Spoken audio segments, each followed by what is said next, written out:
As recently as a month and a half ago, early January, Wall Street and the pundits were expecting the Fed to cut rates by a quarter point 7 times. People who saw my speeches never thought that. I've made other errors, but not that one.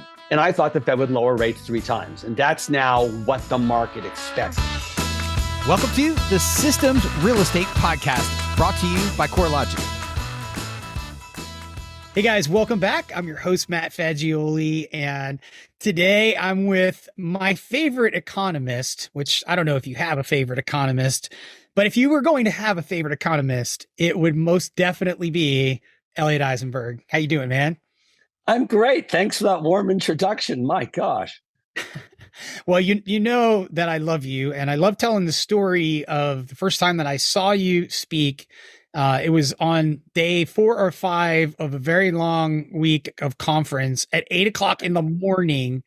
And I kind of barely made it into the room with a cup of coffee. The fact that I was in the room was mind boggling. And I thought, I definitely don't care about what's happening on the stage right now. And you are just so captivating on a subject matter that is generally not captivating. And so guys, that's my way of introducing Elliot. So Elliot, will you please just tell everybody who you are, what you do? Sure. Well, my name is Elliot Eisenberg, as you mentioned before. I've been in the world of economics since I was about 10 years old. I got my master's and Ph.D. in public administration from Syracuse in the late 90s. So I've been doing this now for almost 30 years. And I worked for about 10 or 12 of those years as the senior economist at the National Association of Home Builders. So I've been thinking about housing for a very long time, and I love it, and I'm passionate about it. I love economics. I love talking about economics, and it's just I feel I'm the luckiest guy in the world to have people like you who appreciate what I do, and I'm thankful. And I do a lot of public speaking. That's what I do. Yes, a lot. Sir. Well, and you make it just fun and entertaining, as I said, and it's a subject matter that can get very dry and blah very quickly. But we in the real estate industry, as you know, care deeply about the state of the economy, the state of housing, and having the best possible understanding and data about where that's going. And so we need you, and you make it so fun. So could you share with us, kind of, I guess the starting point would be just how do you see 2024 at the high level economics beyond housing initially? Yeah, I'm a little conflicted about 2024. It's hard to imagine 24 being a great year. Look, the Fed's raised rates. Rates are now at 5.375 on the Fed funds rate. It's the highest rate we've had since the Paul Volcker years of the early 80s. It's 40 years roughly. These rates slowly take the oomph out of the economy. So we're looking forward to the Fed lowering rates if all goes well in the second half of the year, and that should begin to help the economy grow a little faster. That said, the U.S., America, has done remarkably well. 2023 was a stellar year. We had GDP growth of roughly 2% first quarter, 2% in the second, 5% in the third, and 2 or 3% in the fourth. A really strong year. Europe's not doing well. Canada's not doing great. Japan's not doing so well. But the U.S. had a great year. Budget deficit got pretty large, not so great, but it certainly helped the economy grow. Unemployment is low. Labor productivity is improving. Things are pretty good. There's a chance we avoid a recession here. I thought for sure we'd have a recession. Now I'm thinking, yeah, it's a 50-50 proposition. So the probabilities have gone down. Maybe we get a little bit lucky. That would mean interest rates fall more slowly and maybe less than if we have a recession. But that's a good thing, all else equal, right? So I'm thinking for housing, depending on where you are in the housing world, if you're on the existing side, looking to sell existing housing, you're a loan officer helping finance existing home sales, maybe we get a 5% bump up in sales activity. So it ends up being roughly a 4 million unit year, similar to 23, a little better, maybe 4.1, 4.2. But again, it's hard to be great because house prices are high, rates are high, and inventory remains very low. And the lock-in problem is very serious. People refinance their house. They got a 3-year, 3%, 3 million year loan, and no one's moving. That's the problem there. But the advantage, the opportunity that presents because no one's selling their house because they have 3 and 3.5% mortgages is new home construction is pretty good. Mm-hmm. This is very odd. Rates are very high. Normally, when the Fed raises rates, they expect interest-sensitive sectors of the economy to weaken. And that would be primarily in the very short run, automobiles and housing. And automakers are selling a reasonable number of cars because supply chains cracked and broke, 2 years ago. And as a result, you couldn't get a car. So now the cars are available, people are buying cars. Maybe now the high rates are beginning to have an impact and car sales are declining a bit, but they're remarkably strong given how long rates have been as high as they've been. And new home construction is holding up really, really well because there's no existing inventory. And that's giving our economy more propellant, if you will, to keep our economy going, avoid the recession, have pretty decent GDP growth as a result. So I suspect existing home sales up a little and new home construction also up a little. So this is all else equal. Given high rates, this is a pretty good story for housing. And the economy as a whole, if we get 1.5% GDP growth in 2024, I'd be a happy camper. If we get a little bit less, it's probably because we have a very mild recession. Well, going back to the macro level for just a minute, what do you think what's your assessment of what's driving that growth in the U.S. versus other countries?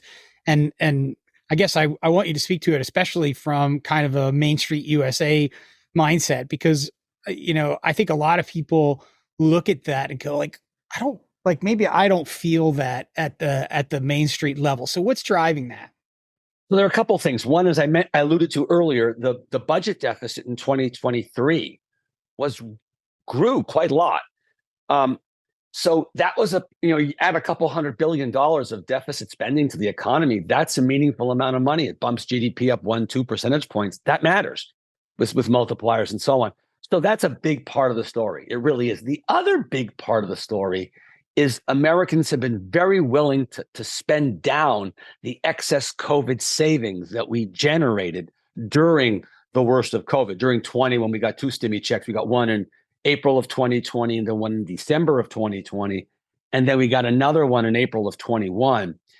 And people also saved more than just that. They didn't have to pay their rent for a while, their student loans for years, and so on and so forth. We had nowhere to travel. So if you made good money in 20 and 21, for example, as a realtor, a loan officer, or whatever, you couldn't spend it. So we created this huge pile of money that, depending on how you measure it, is somewhere about $2.2 trillion. And we've been spending it all down. And by mid this year, it'll all be gone. So the combination of fiscal policy that's stimulative in the budget deficit sphere and our willingness to run down our savings. We reduced our savings rates, we've increased use of credit cards, and we've run down our COVID money. And that together has propelled the economy very strongly. Now, these things are all coming to an end here one way or another.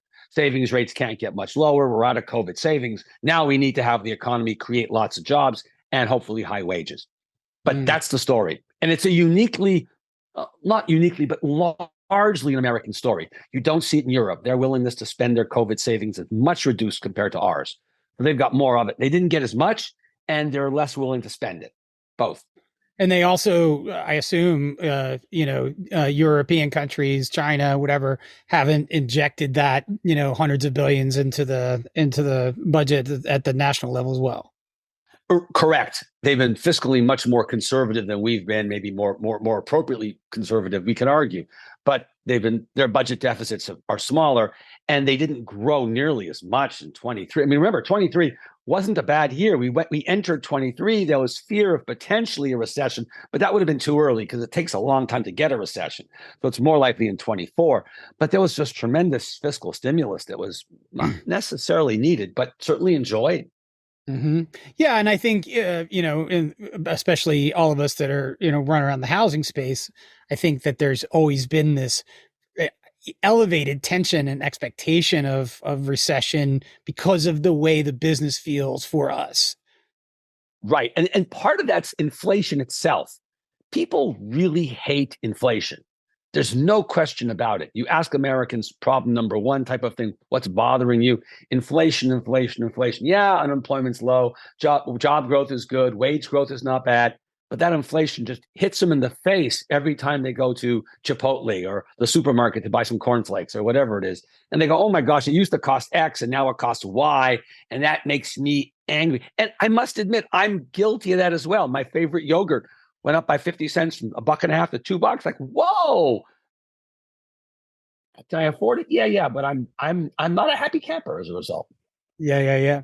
Well, you said something a few minutes ago that I want to pull you back to about it coming to an end, the savings and things like that. And you said something about the middle of the year. So is that the stuff that you think leaves the recession looming? Is that we're going to hit this wall, or talk to me about that some more?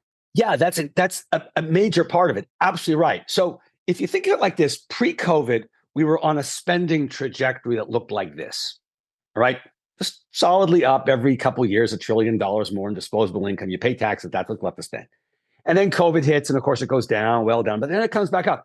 And now the spending trajectory post-COVID is the same as it was pre-COVID. The line is perfectly straight with the ditch for COVID. But that presupposes that the income growth we experienced pre-COVID is the same as the income growth we experienced post-COVID.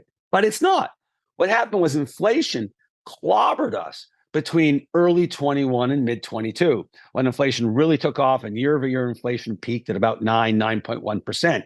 So incomes essentially declined by 7 or 8% because of that problem, that rapid inflation that was unexpected. Workers didn't get 10 or 11% pay hikes. They got 2 or 3% pay hikes that they got the year before, but inflation was 9 and real incomes fell by 6 or 7. And suddenly our incomes aren't so high. And we've compensated for that with reduced savings, more credit card use, running down excess COVID money. Right now, we've got to get that income level back on that earlier trajectory at some level. And the way to do it would be to have good job growth and good wage growth that doesn't cause inflation. That's the key. And the only way you can get that is with increased labor productivity. And fortunately, we have that in spades of late.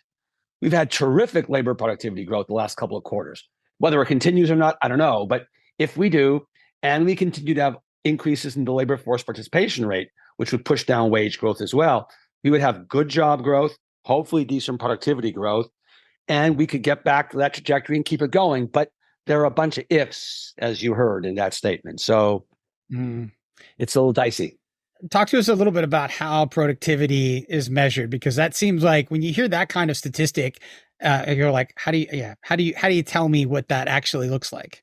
Okay, that's a question. I'm not even sure I can answer the question because it's complicated. In the old days, it was easy when you were making pizzas. It was effortless. You make 10 pizzas, now you make 11 pizzas. Wow, productivity's bumped up 10%. Doing services is a little more complicated. String quartet productivity is harder to measure or whatever it is. That said, you look at hours worked, you look at output, and so on and so forth. And I have been skeptical of these increases in labor productivity that the Bureau of Labor Statistics has been telling us is happening, because of late, the last year or so, the vast majority of jobs that we've created have been in K through 12 education, leisure and hospitality, and healthcare. Sectors that aren't really prone to labor productivity growth. I mean, schooling, K through 12 is what? What's that? That's a sage on stage, if you will, right?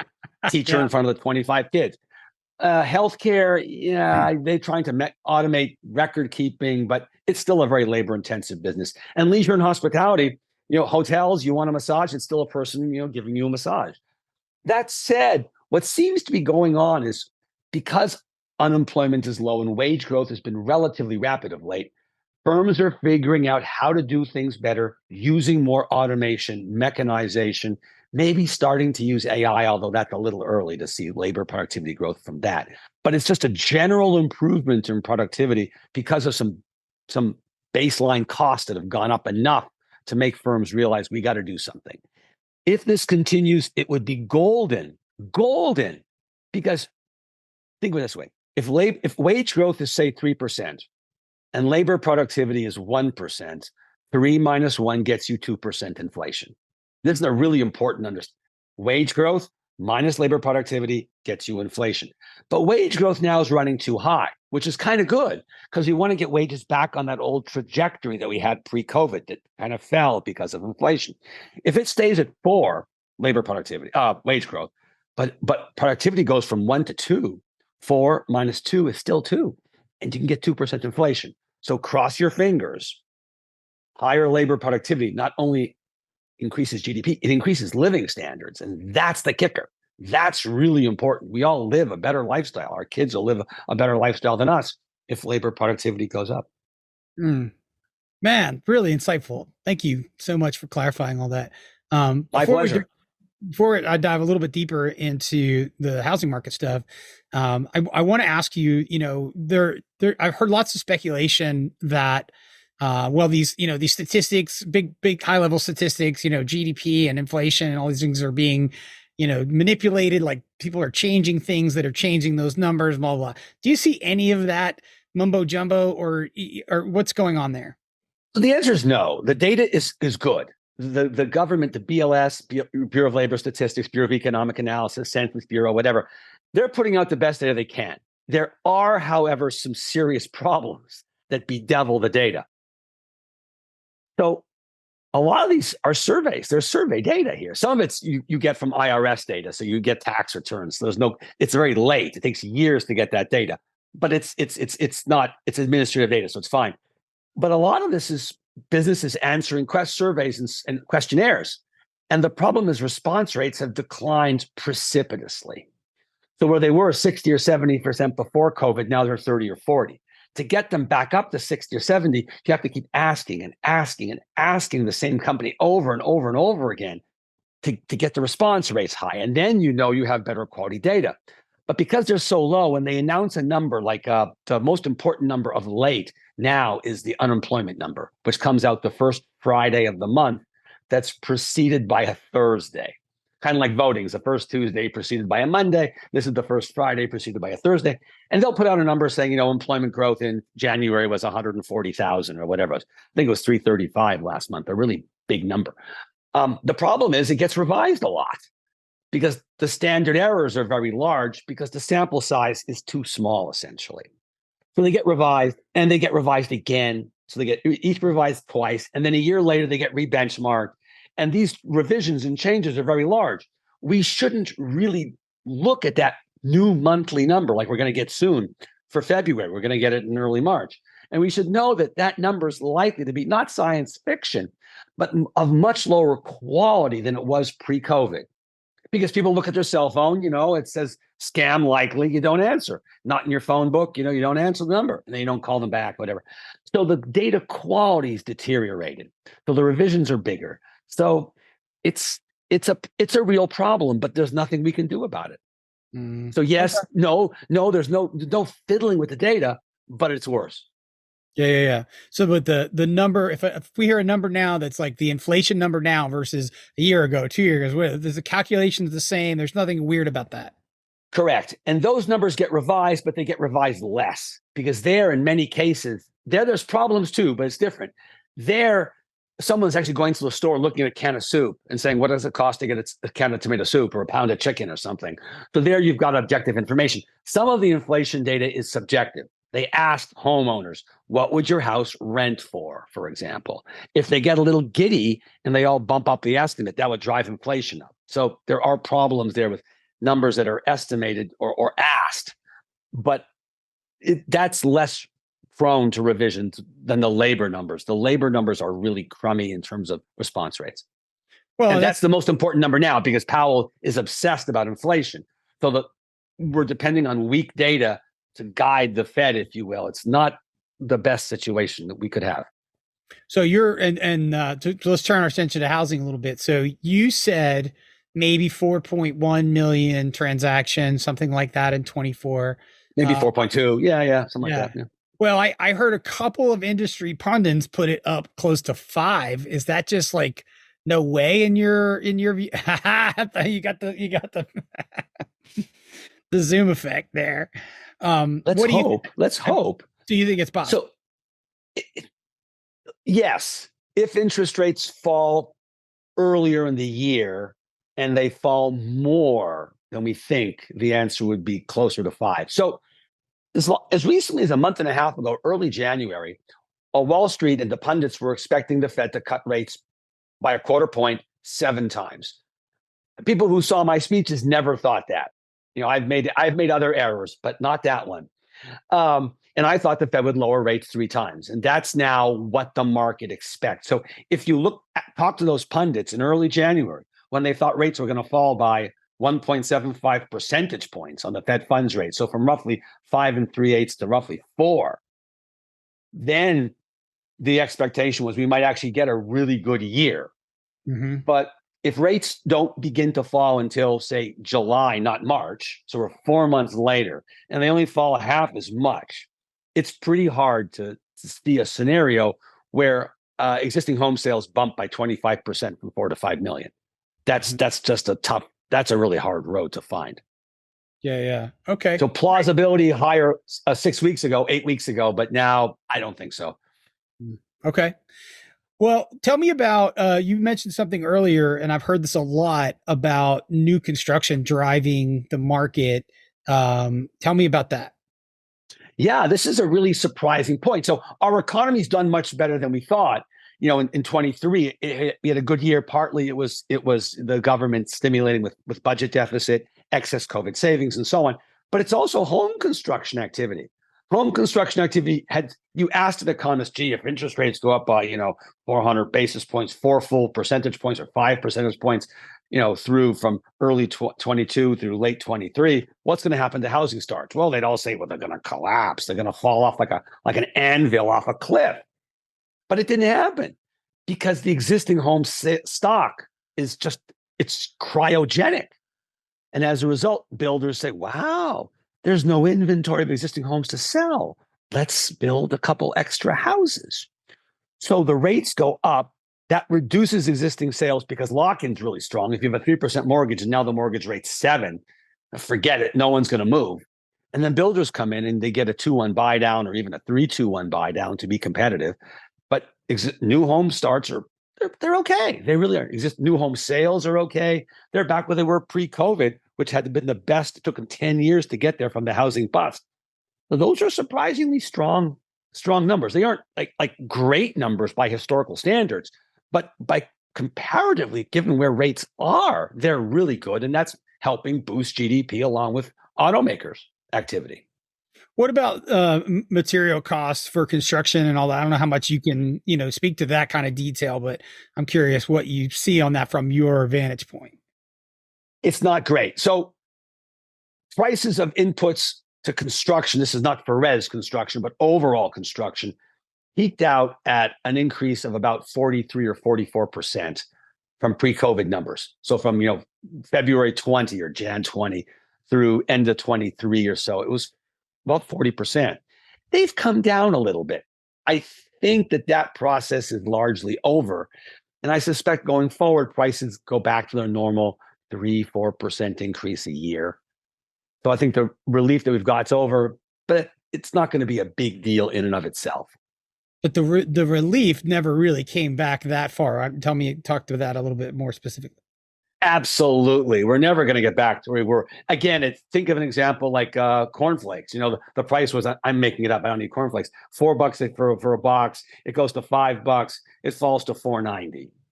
Yeah. And we go, yeah, they don't. Actually, they haven't. Those prices, packaged goods haven't come down, but there's a little decline. Now, if it's a pure commodity like corn, wheat, soybeans, that kind of stuff, right? Oil, natural gas, there you can have wild fluctuations and you can return to where it was pre-COVID or even lower. Like right now, natural gas prices are staggeringly low. The thing is with a can of soup or some cornflakes, the actual cost of the corn in the cornflakes is next to nothing compared to the cost of advertising, packaging, transportation, labor, and so on. So relief at the cost of corn is not going to really make much of a difference to the cost of the cereal. No, cornflakes isn't going to change our life. Let's talk about oil and fuel. Price at the pump actually looked pretty attractive. I just filled up my big diesel truck at what felt like a pretty low number. So what's going on in that arena? A lot of good luck, essentially. There was bad luck for a while, and now there's good luck. But to keep it relatively simple, the price of gasoline has been, I'm going to say, largely flat for the last 2.5 years. Now, there was one big exception when the Russians invaded Ukraine. Prices went crazy, and they've come back down. And this is because of a couple different factors. One, sure, the Russians are producing a little bit less oil. They want to get prices higher, as do the Saudis for budgetary purposes. So that in and of itself, and OPEC plus, it's OPEC, the old OPEC plus Russia, Kazakhstan, Uzbekistan, the former Soviet republics have tried to put a damper on production levels. But other mitigating factors have helped. One, the U.S. is now producing a tremendous amount of oil.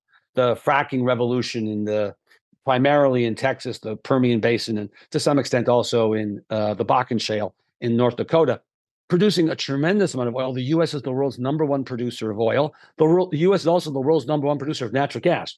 On top of that, Canada's increased production, Brazil's increased production, and Guyana, which heretofore never produced any oil, is now producing hundreds of thousands of barrels a day. So there's increased supply, reasonably flat demand, if you will.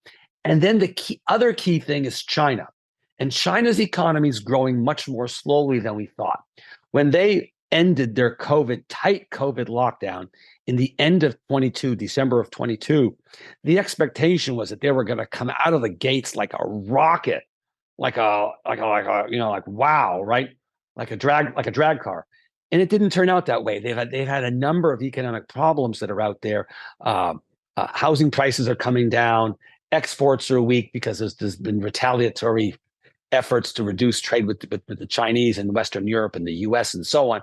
So their economy is sputtering. It's still growing pleasantly at 4.5%. Don't get me wrong here, but it's not growing nearly as fast as they hoped. So essentially, supply is up and demand is down, and we as consumers are big beneficiaries. Wow. Really, really cool. I'm glad to clarify, because I think I heard you say that we're still the number one producer of oil in the U.S. And so if as a measure of our oil independence, to use that phrase, where are we today and versus where we were, last year, the year before, whatever? Let me give you a couple. It's a little complicated, so bear with me. So, 8, 9, 10 years ago, before the fracking revolution, the U.S. was producing 5 or 6 million barrels a day. I don't remember exactly. I think it was 5, but you get the idea. Now we're producing 13. Way up. Wow. And we're also the world's largest producer of natural gas. If you include natural gas and oil together, we are energy essentially independent. Wow. Our imports of energy and our exports of energy are roughly, but we still import oil. We need more oil than we have, but we export lots of natural gas because we don't need all that we have. So it's a little complicated, but it's a great story. I mean, this really is. We can argue, global warming and all kinds of problems. Yeah, I'm empathetic to all those things.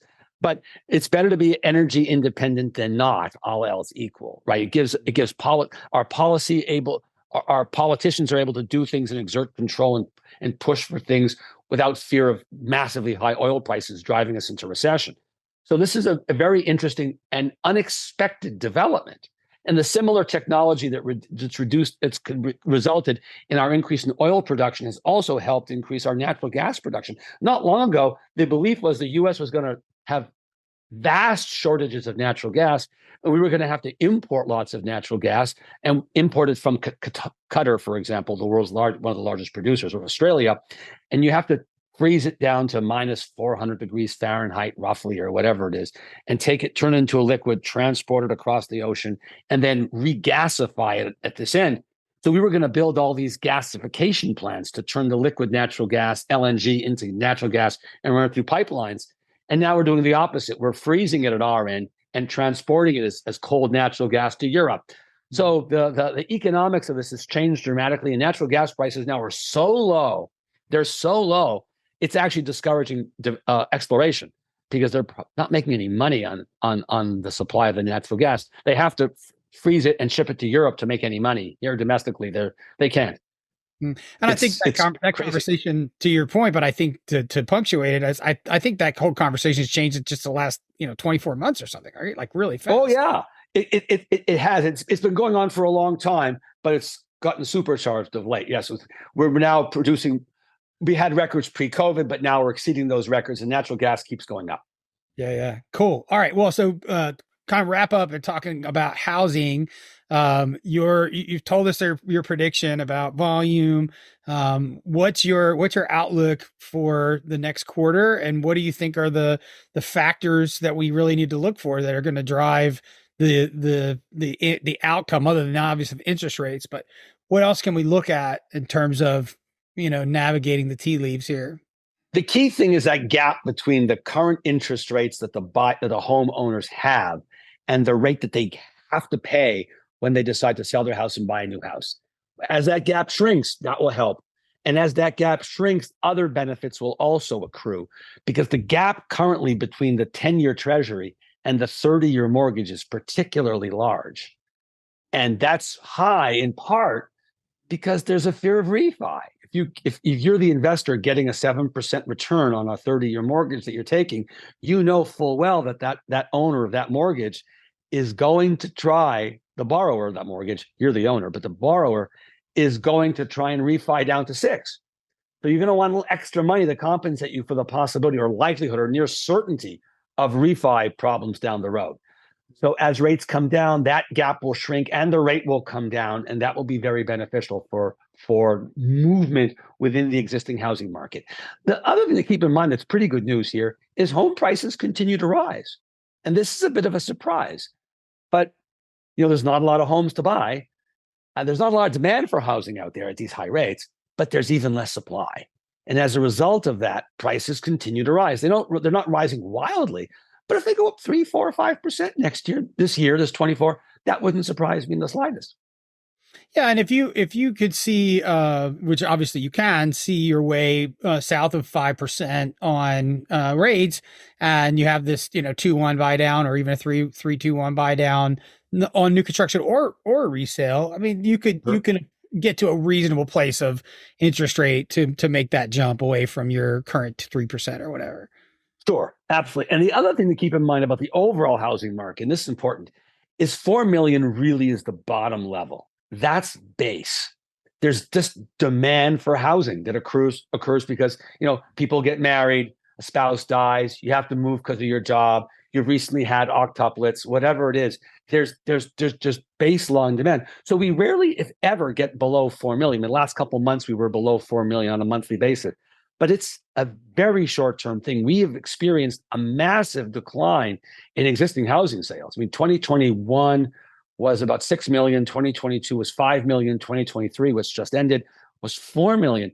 We're not going to get below that. It's almost impossible to do it, given the size of the country and the amount of people that are forced to move for one reason or another.